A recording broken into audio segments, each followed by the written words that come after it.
మంచి ఎక్కడున్నా నేర్చుకోవాలి, చెడు మనలో ఉన్నా వదులుకోవాలి. ఇది రాజకీయాల్లో అత్యంత ముఖ్యమైనటువంటి.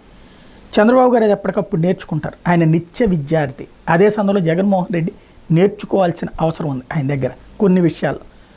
జనంలోనే తిరగడం వల్లనే జగన్ అధికారంలోకి వచ్చాడు. కానీ జనానికి దూరం కావడం వల్ల అధికారాన్ని కోల్పోయాడు. ఇప్పటికి కూడా పత్రికలు పుంకాలు నెగిటివ్ స్టోరీలు వస్తున్నప్పుడు జగన్ జనంలోనే కూర్చోవాలి నిత్యం. అయితే ఈ నెలాఖరు నుంచి తిరుగుతానంటున్నాడు. అయితే వారానికి 2 రోజులు. అదే చంద్రబాబు గారు ఇవాళ ఉంది. ఫర్ ఎగ్జాంపుల్, కార్యకర్తల అభిమానులకు కొన్ని రకాలైనటువంటి సందర్భాలు ఉంటాయి.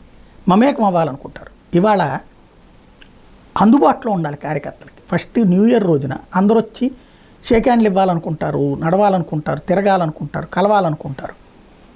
అలాంటప్పుడు కనబడాలి కదా మనం అక్కడ. ఆయన దోన ఆయన బెంగళూరులో ఉంటామో లేకపోతే ఆయన పర్సనల్ యాక్టివిటీస్ చూసుకుంటారు.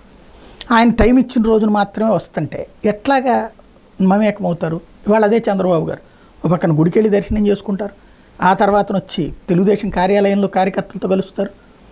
అట్లాగా ఆయన ఎంతసేపటికి ఈవెన్ ఆ పెన్షన్లు ఇచ్చేటప్పుడు కూడా వెళ్ళటం జనాల్లోకి సాధ్యమైనంత వరకు సందర్భం దొరికినప్పుడల్లా జనంలోకి వెళ్తారు. అట్లాగే పార్టీ కార్యాలయంలో నిత్యం ప్రజల యొక్క స్పందనలు తెలుసుకునేటటువంటి ప్రయత్నం చేస్తున్నారు. అంటే వాళ్ళకి సంబంధించిన కంప్లైంట్స్ని తీసుకునేటటువంటి ప్రయత్నం. అవన్నీ ఫెయిల్ అవ్వడం వల్లనే, అవన్నీ పట్టించుకోకపోవడం వల్లనే జగన్ ప్రభుత్వం దెబ్బతింది. ఇప్పుడైనా సరే జగన్ బాబు గారి దగ్గర ఉన్నటువంటి ఆ మంచిని 24 గంటలు ప్రజల్లోనే ఉండాలన్నటువంటి ఆ తపనని చూడాల్సిన అవసరం ఉంది.